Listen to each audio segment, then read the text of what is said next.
Bonjour à tous et à toutes. Réflexe ou hybride, que choisir pour commencer ou même pour continuer? C'est la question que tout le monde se pose.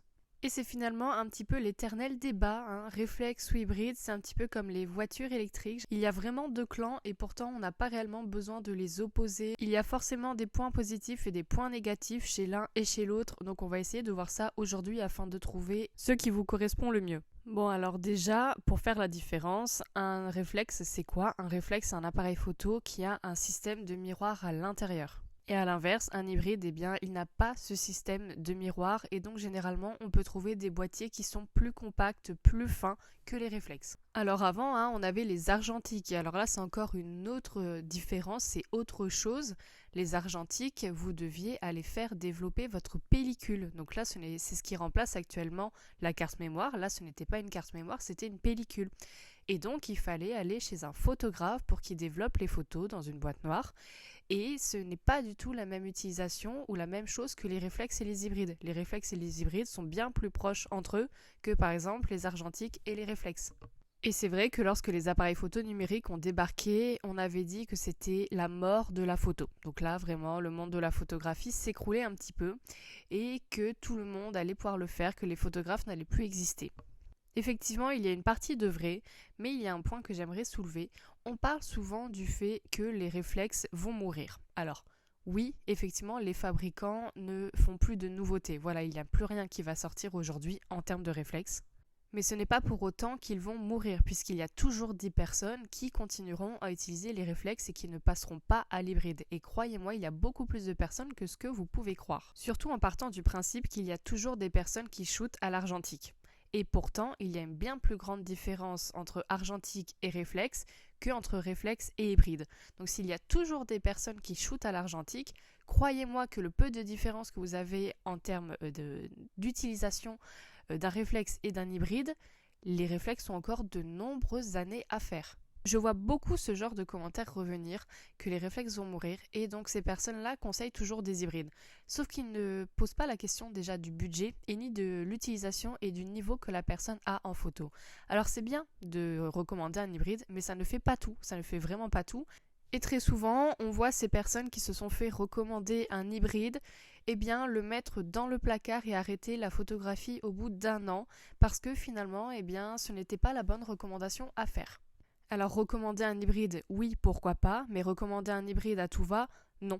Recommander et prendre un hybride ne va pas vous sauver dans tous les cas. Ça ne va pas être la solution miracle de prendre un hybride, de partir sur forcément un plein format, un hybride, parce que c'est ce qu'on martèle beaucoup les débutants à faire ça, à prendre ça, mais ce n'est pas miraculeux.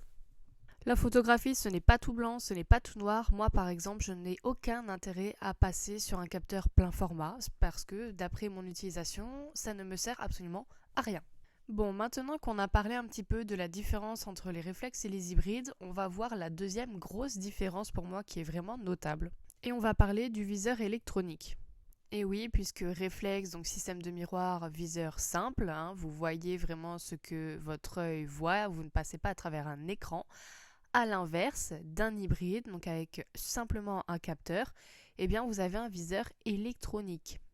Alors moi, ce que j'aurais à dire sur les viseurs électroniques, je ne suis absolument pas fan. De tous les viseurs, donc de tous les hybrides que j'ai essayés, je n'ai jamais été convaincue.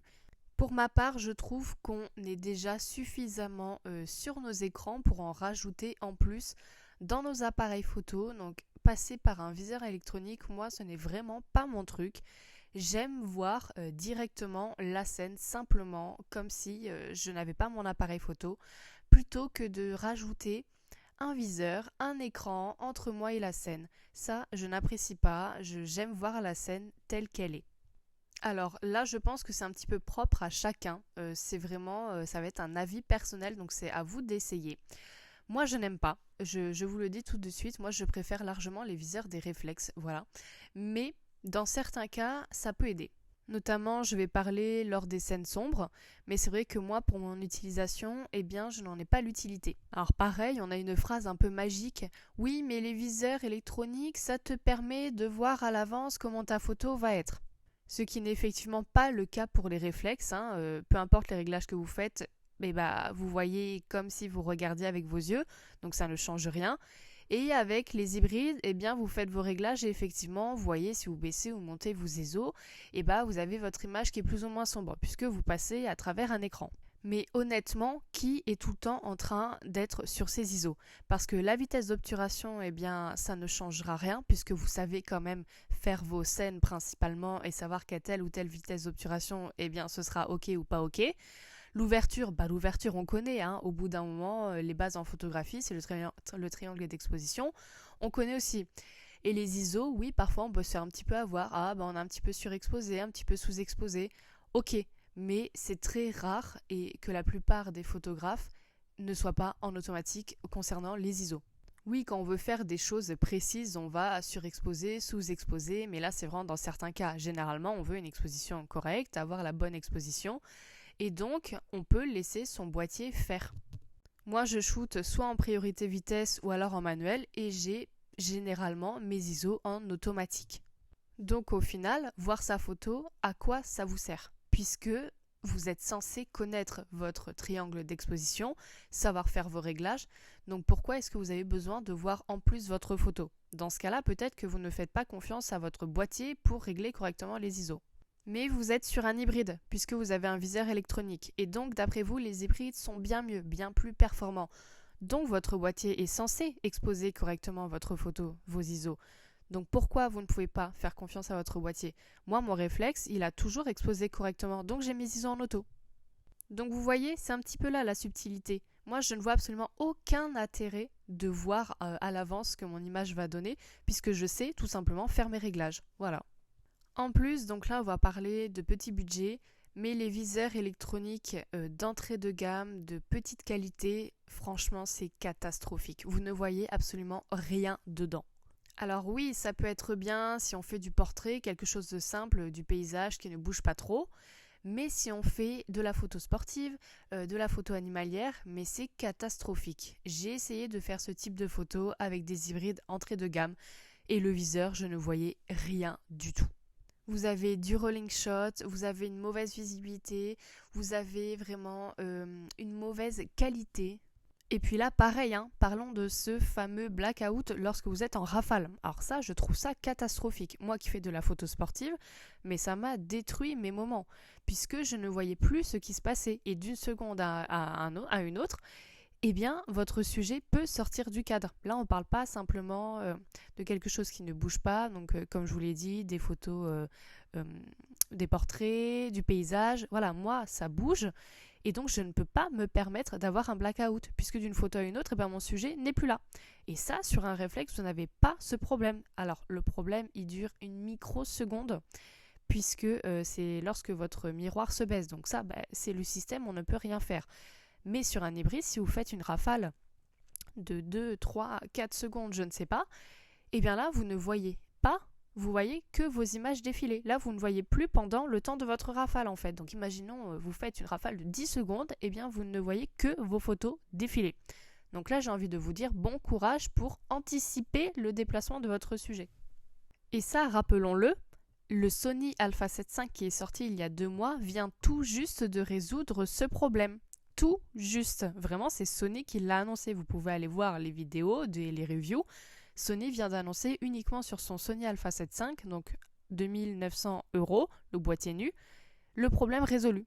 Moi, je suis désolée, mais je trouve ça assez grave.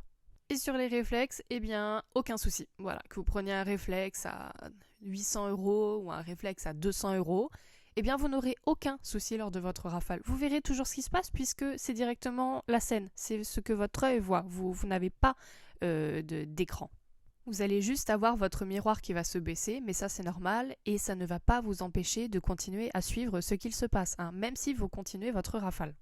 Maintenant, à vous de voir selon votre budget. Évidemment, c'est toujours une question de budget et aussi d'avis personnel. Maintenant, si pour X ou Y raison, vous choisissez de prendre un hybride, principalement parce que les réflexes, c'est voué à mourir et donc qu'il faut vivre avec son temps. Là, je pars sur la partie argumentaire. J'espère que dans ce cas, vous faites de la post-production. Parce que si vous prenez un hybride pour vivre avec son temps, maintenant la post-production fait partie du monde de la photographie aujourd'hui. Et aujourd'hui, eh bien, il faut se l'avouer, la photo ne s'arrête plus au moment où l'on a appuyé sur le bouton. Le monde de la photo a évolué et la post-production fait partie entière du travail. Et c'est d'ailleurs aussi le cas pour la vidéo. Quand vous filmez en log, eh bien, vous avez votre étalonnage, le color grading à faire. Donc c'est pareil pour la photo ou la vidéo.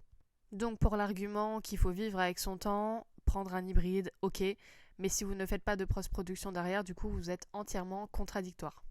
Ce n'est bien évidemment pas obligatoire, mais du coup il faut suivre le raisonnement jusqu'au bout.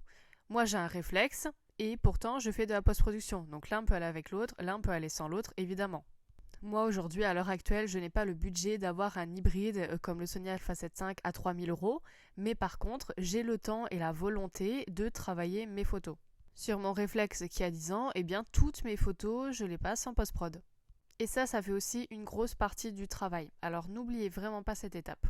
Bon, ça maintenant, c'était qu'une petite parenthèse. Reprenons les hybrides vs les réflexes. Maintenant, si vous êtes un débutant, que vous avez un petit budget, et bah tout de suite, je vais vous diriger vers les réflexes. Pourquoi ? Parce que les hybrides entrée de gamme sont vraiment pas performants et il vaut mieux prendre un réflexe. Les réflexes en fait aujourd'hui qui coûtent vraiment peu cher, voire moins cher que les hybrides d'entrée de gamme, c'était des réflexes avant qui valaient plus cher évidemment puisque ça a énormément décoté et donc vous retrouvez des réflexes plus performants que ces hybrides là à moindre prix. Si vous avez selon moi moins de 700 € de budget, il faut partir sur un réflexe. Parce que tous les défauts des hybrides eh bien, vont être présents sur ces hybrides entrée de gamme par rapport aux réflexes où vous n'allez pas avoir tous ces problèmes et ça va vraiment vous déranger. Maintenant, si vous avez un petit peu plus les moyens, bon, eh bien vous pouvez investir dans un hybride, que vous soyez débutant ou non. Un hybride, déjà, ça va vous permettre d'avoir énormément d'aides en plus. Oui, parce que si vous achetez un hybride, c'est uniquement pour les aides, c'est pas uniquement pour la qualité et c'est même presque pas pour une meilleure qualité.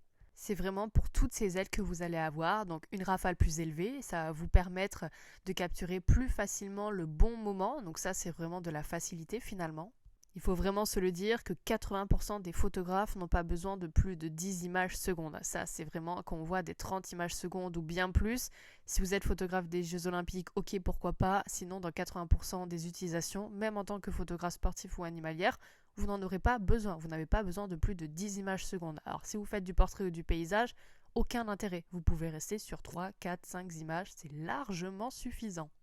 Ensuite, pareil, sur les entrées de gamme, sur les hybrides entrée de gamme, alors là, je sais pas, par exemple, si on part sur un ensemble à 1000 €, les capteurs, donc moi j'ai essayé des capteurs quand même moins chers, donc je peux pas dire pour ces capteurs-là, mais je les trouve vraiment très très mauvais par rapport aux réflexes, et bien où là ils étaient un petit peu plus travaillés.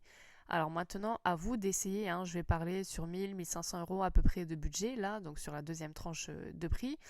À voir pour les capteurs. Moi, j'ai été très très déçue d'avoir énormément de bruit chromatique.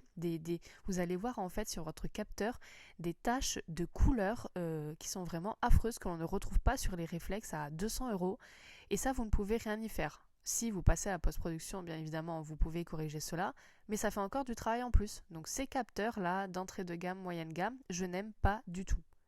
Et d'ailleurs, peut-être que cela se trouve aussi sur les hauts de gamme. Alors je n'ai pas essayé, donc je ne peux pas dire, mais déjà moyenne gamme, donc je vais parler du Canon R7, c'était présent. Et alors moi j'ai vraiment détesté. Et puis pareil, sur les capteurs donc des hybrides, vous avez tout le temps une sorte de grain. Donc vous trouvez ça beaucoup dans les grilles en fait. Et vous avez du grain. Alors c'est pas du grain à proprement parler, mais vous retrouvez ça sur les photos. Et j'ai vu ça sur mon Canon R7. Et je ne comprends pas en fait. On n'a pas ce problème-là, donc sur les réflexes à 2, 3, 400, 500 €, ok. Mais dès qu'on passe sur les hybrides, on retrouve ce grain. Alors je ne sais pas d'où ça vient. On a vraiment, voilà, principalement dans les gris ou dans d'autres tons un petit peu, mais toujours les mêmes. Et on voit vraiment ça imprimé sur notre photo. Je ne sais pas si d'autres l'ont remarqué, mais je l'ai déjà vu sur même des boîtiers un petit peu plus chers et moi ça me perturbe vraiment. Maintenant, si vous avez le budget, que vous soyez débutant ou non, eh bien évidemment, partez sur un hybride. Donc là, je parle à partir de 1500 et plus. Les hybrides que vous aurez dans ces gammes-là, eh bien tous les petits défauts que vous avez sur ces entrées de gamme ne seront normalement plus présents. Moi, vous le savez très bien, je défends énormément les réflexes. Par contre, si demain j'ai la possibilité de m'acheter un Sony Alpha 7 V, le dernier là qui vient de sortir, évidemment, je vais me l'acheter. Mais pourquoi ? Parce qu'il a résolu principalement les problèmes que je reprochais à tous les autres hybrides. notamment le blackout en rafale, notamment le viseur qui a l'air bien plus agréable. Encore les viseurs Sony, même pour le Sony Alpha 7 II, franchement, j'ai envie de dire ça va. Ils se défendent très bien chez Sony. On peut aussi parler de la montée en ISO, parce que moi, pour avoir essayé des hybrides plein format même, je n'ai pas trouvé la montée en ISO meilleure. Alors je ne sais pas d'où ça vient, à exif similaire, donc réglage similaire, pour avoir comparé vraiment sur le terrain, je parle bien de comparaison terrain avec réglage similaire, situation similaire, même moment, le réflexe se défendait tout aussi bien que les hybrides. Donc là, je parle des hybrides, donc entrée de gamme, que j'ai testé bien évidemment. Je ne parle pas des hybrides beaucoup plus chers. C'est pour ça que je parle du Sony Alpha 7 V qui, lui, et d'autres, évidemment, ont l'air bien plus intéressants. Mais en même temps, j'ai envie de dire, vu le prix, heureusement. Parce que là, on est sur des boîtiers à beaucoup plus cher, donc à partir de 1500, 2000, 3000 euros. Donc heureusement, en même temps que la montée en ISO est correcte, j'ai envie de dire. On a parlé de la rafale, de la montée en ISO, du capteur, du prix, on a déjà fait un bon tour. On va terminer avec l'autofocus. Alors l'autofocus, c'est assez simple, là je vais clairement donner le point aux hybrides, c'est évident, puisque les réflexes, ils sont très limités. Selon votre utilisation, oui, les réflexes, ça va vous suffire. Moi, je fais toutes sortes de photos, et ça m'a toujours suffi, mais c'est vrai que des fois, je me retrouve très vite limitée. Et c'est là où le type de photo, donc le domaine dans lequel vous allez vous tourner, où vous allez travailler, va avoir son importance. Si vous faites du paysage par exemple, l'autofocus des réflexes va évidemment vous suffire. Pareil, si vous faites du portrait, vous avez la détection du visage, des yeux sur les réflexes, ça suffit amplement. En photo sportive, on va commencer à être limité. Et c'est pareil pour la photo animalière. Alors là, moi, photographier des petits oiseaux, je peux immédiatement oublier. Parce que l'autofocus est moins performant sur les réflexes et surtout les hybrides. Alors les hybrides pas entrée de gamme, faut pas se leurrer, mais les hybrides moyenne gamme, haut de gamme ont la détection de sujet. Et alors ça, c'est quelque chose de très très important et c'est vraiment le gros bon point des hybrides. La détection des sujets, qu'est-ce que c'est ? Vous allez pouvoir choisir sur votre appareil photo, donc dans vos menus, de sélectionner une voiture, un avion, un oiseau, un animal. Et l'autofocus, donc avec l'intelligence artificielle, va reconnaître votre sujet. C'est-à-dire que votre seul rôle, la seule chose que vous avez à faire, c'est sélectionner votre sujet et le garder dans votre cadre. Après, l'appareil photo s'occupe de tout. Et ça, lorsque vous faites de la photographie animalière, c'est quasiment indispensable. Et moi, je trouve presque, que c'est de la triche, puisque je n'ai plus l'impression que c'est de la photo à proprement parler. Là, il faut vraiment simplement cadrer son sujet. Et le boîtier s'occupe de tout. Voilà, que le sujet se déplace, il se rapproche, il s'éloigne, il va à gauche, il va à droite. Vous avez simplement à cadrer et votre autofocus va faire le travail. Mais vraiment, c'est la suivi de sujet. Vous n'avez même pas besoin de placer votre point, d'anticiper, voilà. Vraiment, juste le garder dans le cadre et c'est tout. Je pense notamment aux gens qui disent, par exemple, acheter un zoom, c'est de la triche, parce que ça ne fait pas travailler son positionnement, et qu'avec un zoom, t'as juste à zoomer, et tu as une photo différente, et que du coup, tu ne te déplaces pas, etc. Mais ces personnes-là ont des hybrides, et principalement des hybrides qui ont la détection de sujet, et ils ne se gênent pas pour l'activer. Donc je suis désolée, mais ça, c'est tout aussi simple, voire même beaucoup plus simple, que de prendre un zoom. Donc si avoir un zoom, c'est être un feignant, avoir un hybride avec la détection de sujet, qu'est-ce que c'est ? Ce n'est même plus de la photo pour moi. Vous l'aurez compris, si vous décidez de faire de la photo animalière, un petit peu de photo sportive, directement, je pense, partez sur un hybride avec la détection de sujet si vous avez les moyens. Bien évidemment, vous pouvez le faire avec un réflexe. Vous pouvez vous débrouiller, vous pouvez avoir une photo. Mais ce sera vraiment tellement compliqué et tellement moins bien en fait que si vous aviez un hybride avec la détection de sujet. Et pourtant, vous savez, moi je le fais depuis 10 ans avec mes réflexes, mais si je le pouvais, je le ferais avec un hybride sans hésiter. La détection des sujets, pour moi, c'est vraiment le gros argument, puisque une rafale, je peux me débrouiller avec 3-4 images secondes. Je peux me débrouiller pour avoir la bonne photo. Les ISO, on peut travailler sa lumière ou alors en post-production avec le denoise, réduction de bruit, DxO, etc. Mais alors l'autofocus, si vous le ratez sur le moment, c'est raté. Vous n'avez pas de photo. Et ça, c'est vrai que ce gros bon point, il est sur les hybrides. Cette vidéo est déjà suffisamment longue. J'espère vous avoir aidé et on se dit à bientôt pour une prochaine vidéo.